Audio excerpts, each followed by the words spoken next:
Now then, welcome to RedArmy.TV. As per usual, Davy boy, without a shave, sitting in the chair on a Wednesday night. Now we've got two fellas sitting on the couch here. I'm not going to tell you which is which, but one of them is a bit of a southern Jesse. Mark Motley from the MSS, Middlesbrough Supporters South. Welcome to the show, pal. And Adam Bragg, big Borough fan. We hear you quite a lot on the BBC T's fans panel. Great to have you in the studio, mate. Thanks very much. Now, which one's the southern Jesse? The one who lives in London or the one who doesn't? I was born in Essex. Essex boy. I did move here very, very young. Joy Essex. And my family are from Middlesbrough. All right, okay. Well, we'll let you off, mate. You're an adopted Teessider now. Don't worry about it, fellas. We're talking 3-1 victory. Let's go back to the game at the weekend. Barnsley came to town. 3-0. We were cruising. Mark, what happened? We were indeed. Again, I think I don't know. It seems to be 70 minutes. We just seem to run out of steam a little bit. We invite pressure onto ourselves. And I was saying to the guys, I don't know whether it's coincidence that after 60, 70 minutes, Traore gets tired a little bit and doesn't do as much running as he did in the first half.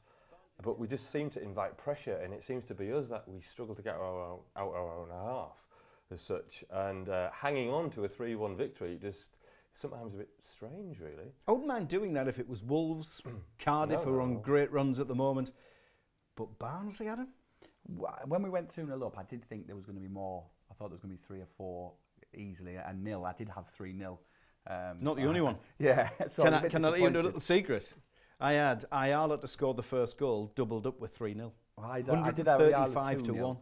But I think there is a valid point. I think we do invite pressure, and it has been a thing that has reared its head a couple of times. I think there's an overhang from Monk a little bit. There's a little bit of... Pulis made a valid point where he said he's given the responsibility back to the players. And I think he also made a point last week where he told the players that they've got to stop being nervous. And I think he recognised that there's still a little bit of nervousness in them from how badly they've been playing in recent weeks before Pulis turned up. So I like the idea. He's giving him some responsibility and he's identifying it's an issue. But the Traore thing's definitely a valid point. But you could feel the nervousness as well at 2-0 still at the Riverside.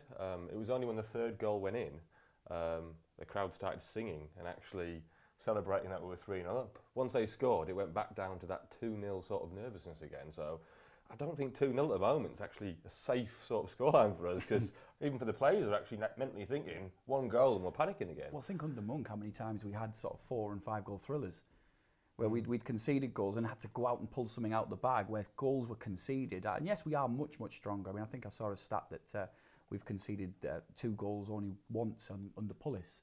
And that's a big difference to what we were like under Monk. He's definitely made us solid, but it takes us poor fans time to adjust.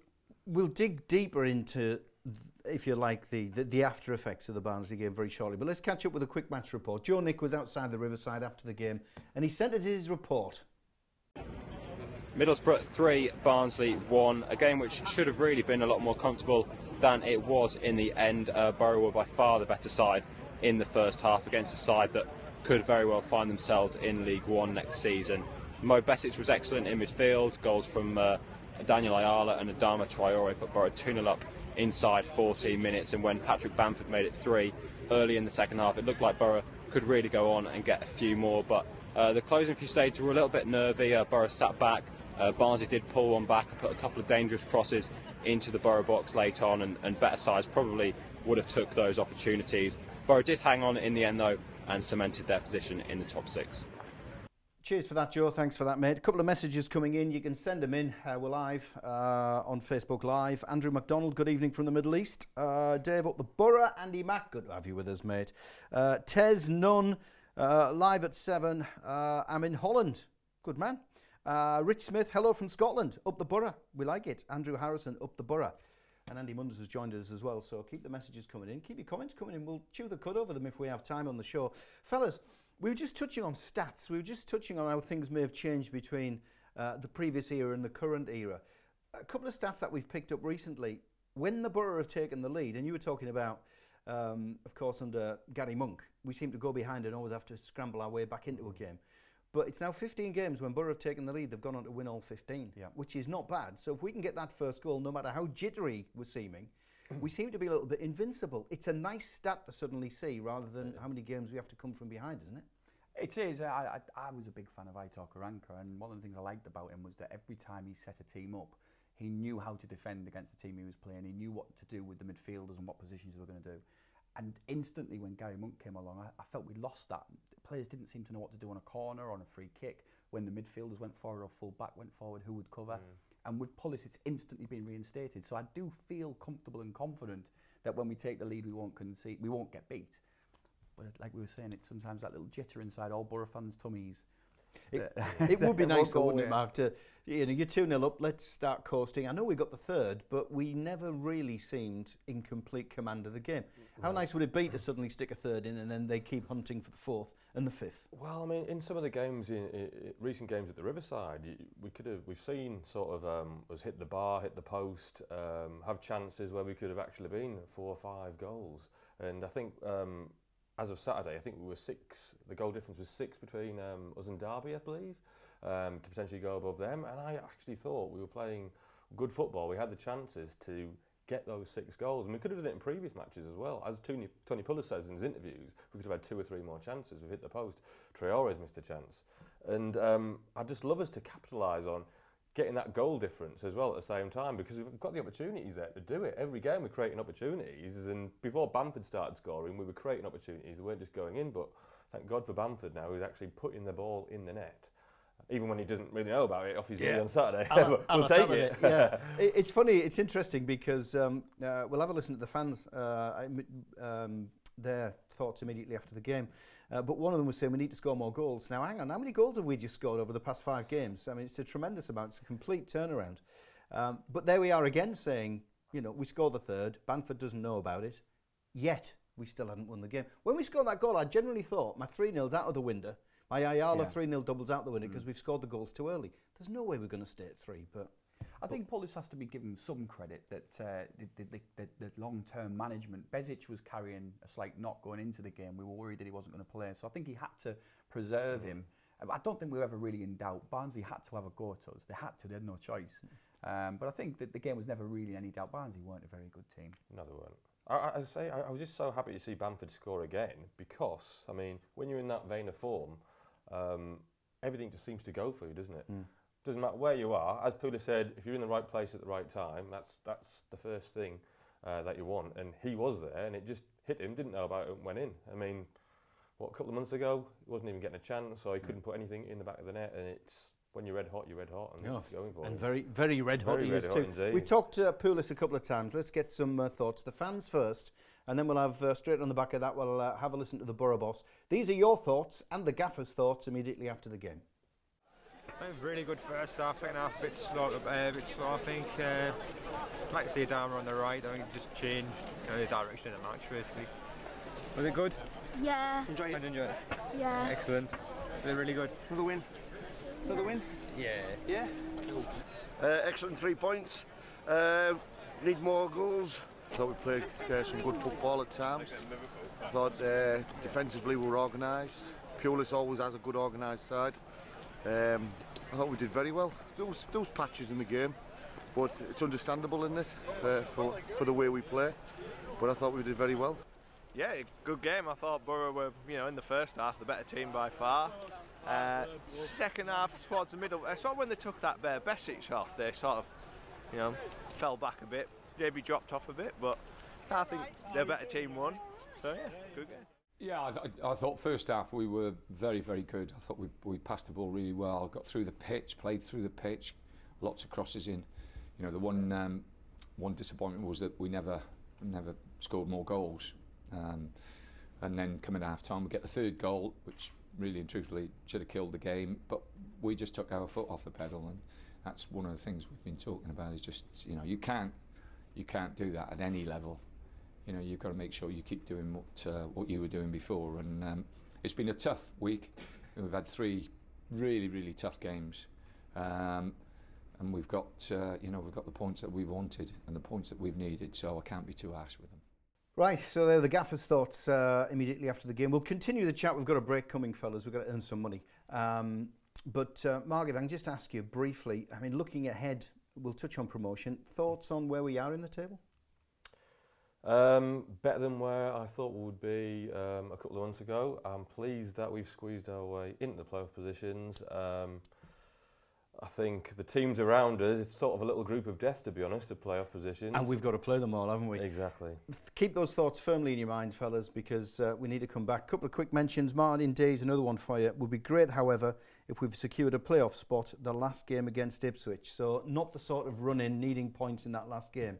More on that after this short break. Catch you soon. They take responsibility. As soon as they cross the line, it's them. You know, a lot of things are said about coaches and managers and everything else. But the players have to take responsibility.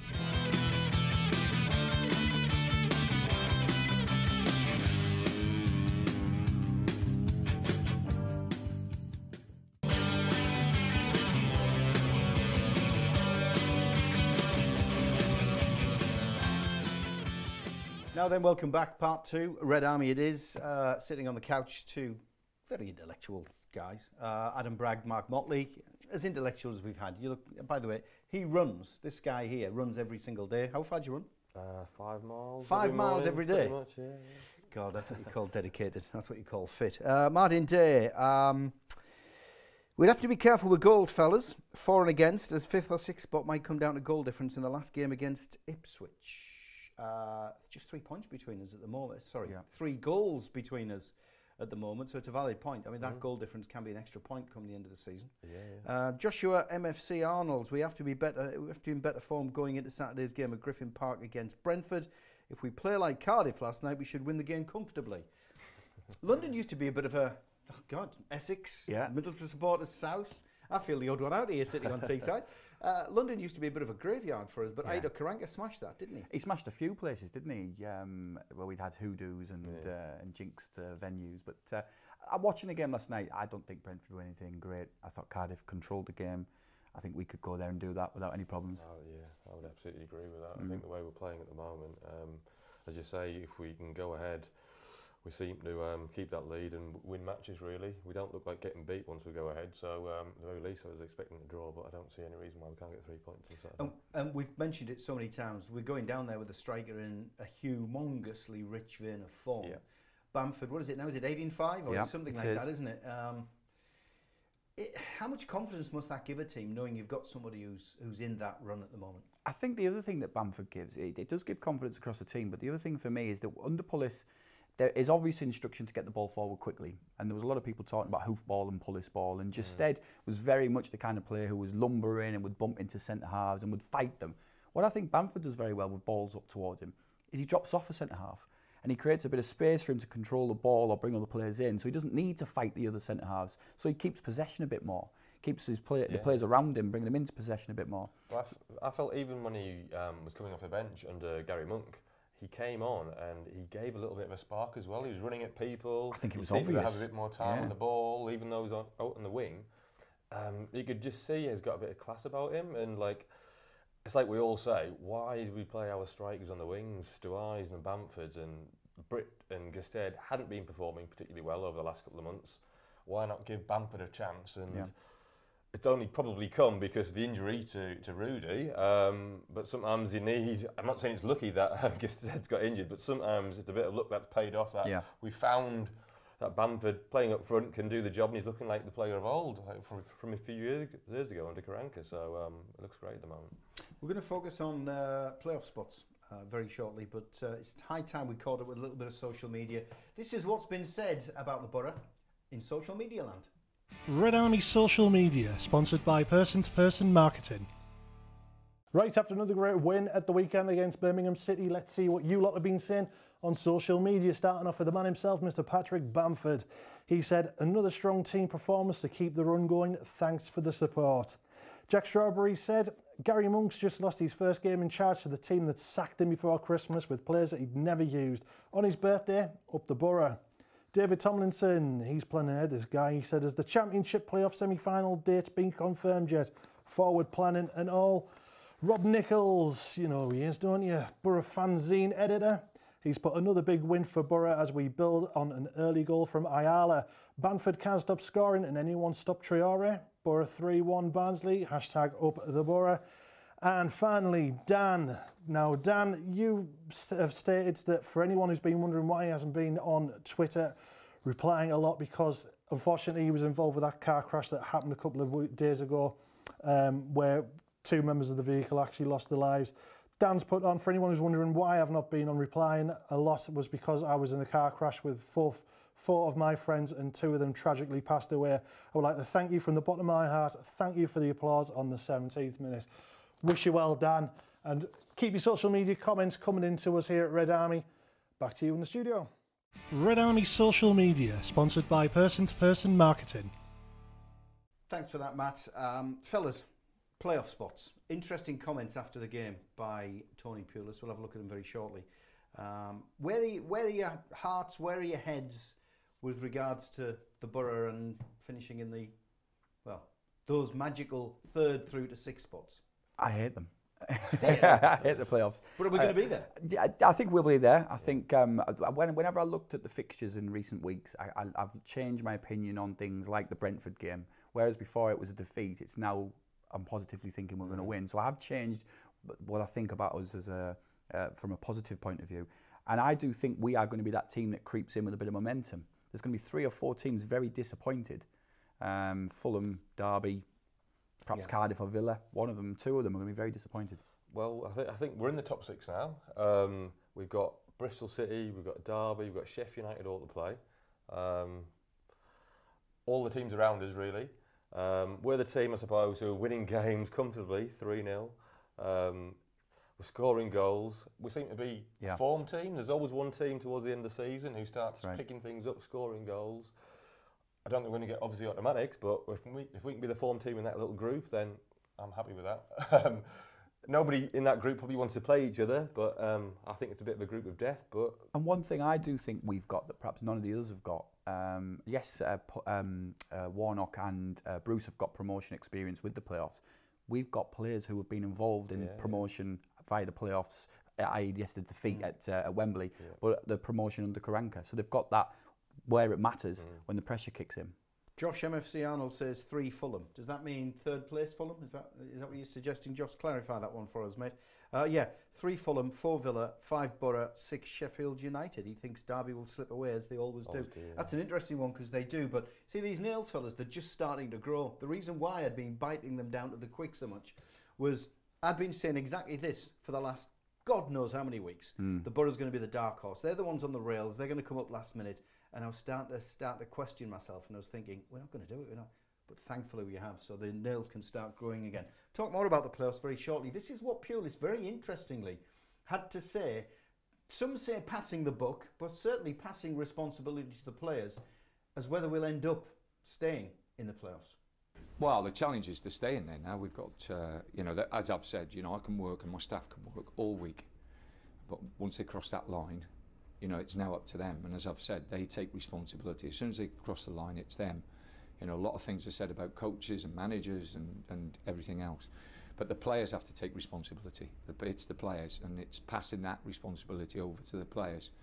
And so in the next 9 games, we'll see. I don't know whether they're, because I haven't brought them in, I don't know what their characters are like, but, they've done fantastic since I've come here. And now we've got to keep it going.